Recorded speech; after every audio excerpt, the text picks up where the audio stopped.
नमस्कार, मैं जनता शिवम गौतम। और कल हमने आपको खबर दी थी कि राकेश टिकैत नाम का तथाकथित स्पोक्स पर्सन ऑफ भारतीय किसान यूनियन यानी महेंद्र सिंह टिकैत का ये छोटा बेटा कल अपनी गीदड़ बबकियों से बाज आते हुए रोने लगा था। और उसके बाद ऐसी उम्मीद थी कि गाजीपुर बॉर्डर से किसानों का जो गतिरोध है, जो जमावड़ा है, जो प्रदर्शन है, वो हट जाएगा। लेकिन राहुल गांधी से लेकर अरविंद केजरीवाल तक राकेश टिकैत के उन घड़ियाली आंसुओं को देखकर एकदम से समझ गए कि अब भीड़ तंत्र और झुंडशाही को बढ़ावा देने का इससे बढ़िया कोई उपाय नहीं है। और इसीलिए रात ही रात में महेंद्र सिंह टिकैत से तमाम नेताओं ने बात की और बात करके उसको यह आश्वासन दिया कि वो डटा रहे, वो इसी तरह रास्ते जाम करता रहे, वो इसी तरीके से अराजकता फैलाता रहे और हम उसके साथ हैं। अरविंद केजरीवाल ने न केवल टिकैत से बात की बल्कि अपने नायब यानी कि अपना जो सिपाही है मनीष सिसोदिया, उसको इस काम पे लगाया, संजय सिंह को लगाया और कौंडली के विधायक मनोज कुमार को उन लोगों के लिए टॉयलेट पानी की व्यवस्था करने के लिए कहा गया। सुबह सत्येंद्र जैन नाम का दिल्ली का जो मंत्री है वो भी पहुंचा और ये कहता हुआ नजर आया कि उत्तर प्रदेश सरकार ने जिस तरीके से किसानों के प्रदर्शन से बिजली पानी काट दिया है, हम उसकी व्यवस्था करेंगे और एक भी आदमी को भूखा या प्यासा नहीं मरने देंगे। दूसरी तरफ राहुल गांधी ट्वीट करता है और वो कहता है कि जब दो साइड में से एक साइड चुननी हो तो मैं किसानों के साथ खड़ा हूं। सरकार जो कुछ कर रही है वो गलत कर रही है और सरकार को तीनों कानून वापस लेने चाहिए। किसानों के ऊपर हम ये अत्याचार नहीं होने देंगे। इसी तरीके की बातें राहुल गांधी की छोटी बहन प्रियंका वाड्रा ने भी कही, जो कि एक किसान की ही पत्नी है, तथाकथित किसान की पत्नी है, सोनिया की बेटी है, राजीव की भी बेटी है ये। और उसने कहा कि उत्तर प्रदेश सरकार जो कुछ कर रही है, केंद्र सरकार जो कुछ कर रही है वो किसानों के हित में नहीं है। किसानों के हित में जो कानून है उनको बहाल किया जाना चाहिए और जो कानून किसानों के खिलाफ है उनको खत्म किया जाना चाहिए। इस तरीके की बातें पहले रावत वड्रा भी कर चुका था, रावत वड्रा जिस पर तमाम जमीन चोरी के आरोप है। अब ये बात समझने वाली है कि इस देश में जिस तरीके से 26 जनवरी के दिन, गणतंत्र दिवस के दिन, तमाम जो ये झुंडशाही थी, इस भीड़ तंत्र ने गणतंत्र का अपमान भी किया था और झंडा फहरा दिया था खालिस्तान वाला। और उसके साथ साथ जो लोग झंडा फहराने गए थे उनकी सैकड़ों की भीड़ ने दिल्ली पुलिस के ऊपर जिस तरीके से बर्बरता दिखाई थी, लाठी डंडों से गिरा गिरा कर पुलिस वालों को पीटा गया था, उनकी जान लेने की कोशिश की गई थी। नंगी तलवारें लेकर निहंग और दूसरे जो पगड़ीधारी थे पुलिस वालों के पीछे भाग रहे थे। उनमें कुछ जालीदार टोपी वाले भी थे, कांग्रेसी कार्यकर्ता भी थे और आम आदमी पार्टी के कार्यकर्ता भी थे जो बिना टोपी के गए थे। बाद में केजरीवाल ऐसा कहता हुआ नजर भी आया और उसने कहा था कि टोपी में जाने की जरूरत नहीं है, अब आप लाठी डंडों और उस दूसरे तरीके से जा सकते हैं। इस पूरे मामले में ये दोनों पार्टियां पूरी तरह से एक्सपोज हो गई हैं कि कांग्रेस जो कह रही है वो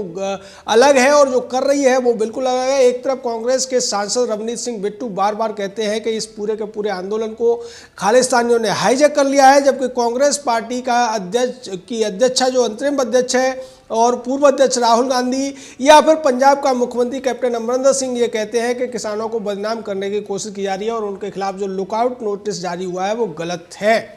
लेकिन दूसरी तरफ पूरा देश ये देख रहा है कि किस तरीके से ये किसानों के नाम पर हैवान बने हुए लोग पुलिस के ऊपर नंगी तलवारें लेकर दौड़ते हैं, ट्रैक्टर चढ़ाने की कोशिश करते हैं, लाठी डंडों से गिरा गिरा कर पुलिस वालों को पीटते हैं, रेलिंग से खाई में धकेल देते हैं पुलिस वालों को और भारत के तिरंगे झंडे का अपमान करते हैं। खालिस्तानी झंडा फहराया जाता है जिसका बाद में ये कह दिया जाता है तमाम पार्टियों की तरफ से कि खालिस्तानी झंडा नहीं फहराया गया था, ये शांतिपूर्ण प्रदर्शनकारी थे, पुलिस ने उनको उकसा दिया था। यानी यहाँ सीधे तौर पर सारा का सारा दोष मढ़ने की कोशिश उस पुलिस पर की जा रही है जिसके पास ये पावर होती है कि वो किसी भी उपद्रवी के ऊपर अगर जरूरत पड़े तो गोली चला सकती है। उसके बावजूद पुलिस वालों ने अपनी जान की परवाह न करते हुए भी गोली नहीं चलाई, सिर्फ और सिर्फ शांति से हाथ जोड़कर विनती करते रहे, पिटते रहे, घायल होते रहे, लेकिन पुलिस ने अपना धैर्य नहीं खोया। और उसके बाद ये सबको पता चल गया था कि अब पुलिस ने चूंकि धैर्य नहीं खोया है तो पुलिस कागजी कार्रवाई भी करेगी, कानूनी केस भी करेगी। और उसका सिलसिला जैसे ही शुरू हुआ, राकेश टिकैत का नाम एफआईआर में आया और राकेश टिकैत को जब ये पता चला कि उसकी गिरफ्तारी हो सकती है तो ये जो आदमी बड़बोलापन दिखा रहा था पिछले 1.5-2 महीने से, बार बार पुलिस को धमकियां दे रहा था, देश को धमकियां दे रहा था और ये कह रहा था कि उसको रोकने वाले की वो बक्कड़ उतार लेगा, ट्रैक्टर चढ़ा देगा, ट्रैक्टर को कोई नहीं रोक पाएगा। वही राकेश टिकैत शाम होते होते फपक फपक कर कैमरों के सामने रोने लगा और लगातार आधा घंटे तक ये रोया और इसके रोने के पीछे भी अब एक बड़ी साजिश थी, इसका पता चलता हुआ नजर आ रहा है कि उसे ऐसा लगता है कि राकेश टिकैत को यह ड्रामा करने के लिए सबसे बड़े नौटंकीबाज केजरीवाल ने ही सलाह दी होगी और इसमें कांग्रेस पार्टी का पूरा समर्थन रहा कि तुम रोकर नाटक करो और हम लोगों को भड़काकर तुम्हारे समर्थन में खड़ा कर देंगे। और यही हुआ, गांव में जाकर लोगों ने यह वीडियो दिखाने शुरू किए। आज तक जैसे चैनल इसमें बड़ी भूमिका निभा रहे थे। चित्रा त्रिपाठी वहां पर इस तरीके से विलाप कर रही थी जैसे उसके घर के किसी व्यक्ति की मौत हो गई हो या होने वाली है, और वो कह रही थी कि 2 महीने से शांतिपूर्ण चल रहा है यह प्रदर्शन, अब खत्म हो जाएगा, बड़े दुख की बात है। यानी चित्रा त्रिपाठी और आज तक चैनल ये चाहता है कि गाजीपुर वाला जो बॉर्डर है उस पर जो NH हाईवे पर NH 24 पर जो गतिरोध बना हुआ है, जो रास्ता रोका हुआ है, लोगों को परेशानी हो रही है, वो इसी तरीके से चलती रहे जिससे इनको TRP मिलती रहे और इनकी दुकानदारी चलती रहे। कोई भी समझदार नागरिक अगर कोई रोड बंद है, कोई अस्पताल का रास्ता बंद है या कोई दूसरी गतिविधियां, आर्थिक गतिविधियां बंद है तो उसको लेकर चिंता व्यक्त करेगा। लेकिन आज तक चैनल के तमाम जो सड़क छाप पत्रकार और पत्रकारिता करने वाली स्त्रियां हैं, ये सब के सब इसी गतिरोध को चाहते हैं। और यही वजह है कि राजदीप सरदेसाई ने तो पूरी कोशिश की थी कि जो दंगा था वो और ज़्यादा बढ़ के, उसने जो ट्रैक्टर से एक व्यक्ति मर गया था ट्रैक्टर पलटने से, अपनी ही गलती से उसको ये कह दिया था कि पुलिस की गोली से मरा है। हालांकि बाद में आज तक को सफाई देनी पड़ी और अरुण पुरी ने अपने गले से फंदा हटाने के लिए सारा का सारा दोष राजदीप सरदेसाई पे मर दिया। लेकिन कल की जो घटना चित्रा त्रिपाठी ने किया, या आज तक ने पूरी रिपोर्टिंग उस पूरे मामले की जिस तरीके से की थी, उससे एक बात साफ है कि आज तक चैनल पूरी तरीके से कांग्रेस और आम आदमी पार्टी के हाथों बिककर इस पूरे के पूरे गतिरोध रूपी जो विरोध प्रदर्शन है उसको आंदोलन बनाना चाहता है और लोगों को इसके बारे में और ज्यादा सहानुभूति क्रिएट करना चाहता है, जैसा उन्होंने कल करने की कोशिश की। उसका नतीजा ये हुआ कि Delhi police, UP police, PAC और RF की तमाम तैयारियों के बावजूद NH 24 को पुलिस नहीं खुलवा पाई। DM का आदेश था कि ये जल्दी से जल्दी खोला जाए और वहां पर ज़्यादा लोग भी नहीं थे, मुश्किल से 300-400 लोग थे, उससे ज़्यादा स्थानीय लोग विरोध कर रहे थे। लेकिन आज तक चैनल ने अपनी घिनौनी पत्रकारिता दिखाई, PR एजेंसी का काम किया और ऐसा लगा कि आज तक चैनल राकेश टिकैत के लिए PR एजेंसी और उसकी एक पर्सनल एडवाइजरी के तौर पर काम कर रहा था। और उसका नतीजा रहा कि रात ही रात में आसपास के गांवों से तमाम लोग वहां आने लगे।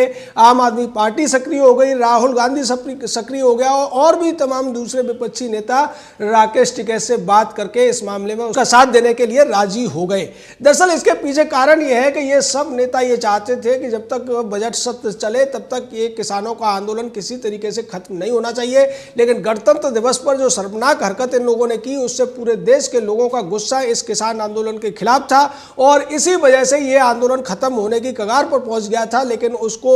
राकेश टिकैत का एक जो वीडियो, रोने वाले वीडियो को, ड्रामे को उन्होंने इस्तेमाल किया और उसके माध्यम से उनकी जो साजिश है वो दोबारा से कामयाब होती हुई दिखने लगी। इन नेताओं को लगता है कि जब तक ये आंदोलन चलेगा तब तक उन्हें संसद में हंगामा करने का मौका मिलेगा, सरकार के खिलाफ बोलने का मौका मिलेगा। और यही वजह रही कि राष्ट्रपति के अभिभाषण का भी इन लोगों ने बहिष्कार कर दिया और बाद में सफाई दी गई कि हमने बहिष्कार करके राष्ट्रपति का अपमान नहीं किया है बल्कि सरकार का विरोध किया है और सरकार से कहा है कि वो तीनों कृषि कानूनों को वापस ले।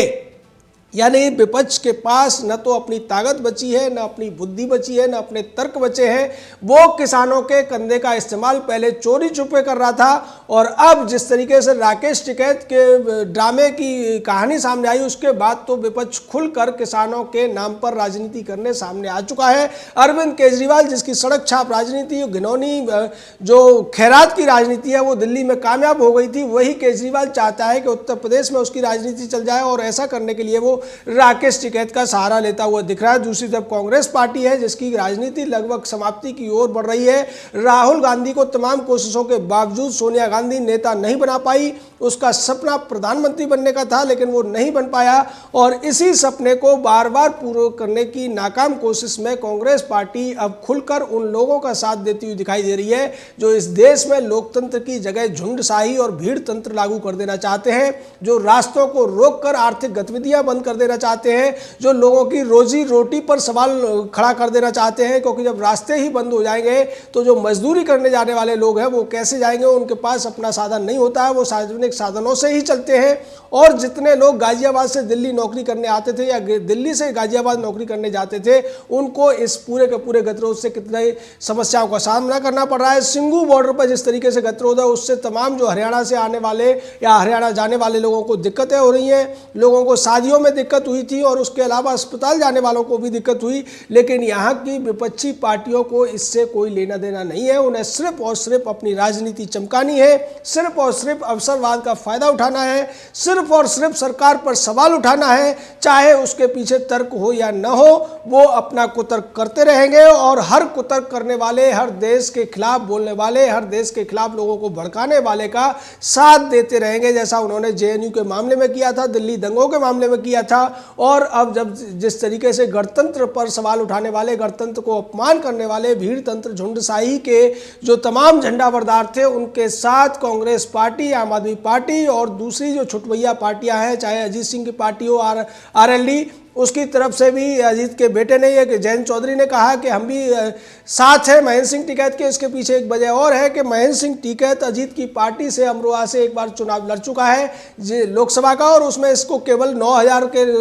से कुछ ज़्यादा वोट मिले थे, यानी जमानत जब्त हुई थी। तो अजीत सिंह की पार्टी इसलिए साथ में आई है। और भी अखिलेश जैसे लोग हैं या तेजस्वी जैसे लोग हैं, इनकी दुकानें बंद हैं, चर्चाओं में आजकल ये है नहीं, इसलिए वो चाहते हैं कि राकेश टिकैत के बहाने या इन उपद्रवियों के बहाने, इन हैवानों के बहाने, जिन्होंने किसान बनकर देश में दंगे कराने की साजिश रची थी, वो अपनी राजनीति चमका सकते हैं और सरकार को आड़े हाथों ले सकते हैं। लेकिन ये जनता है, जनता सब कुछ जान रही है। आज भी जनता का विरोध जारी है और जनता ये चाहती है कि जितने भी रास्ते बंद किए गए हैं वो जल्द से जल्द खुले। इसके लिए वो पूरी तरीके से सरकार से रिक्वेस्ट करते हुए नजर आ रहे हैं। जय हिंद, जय भारत।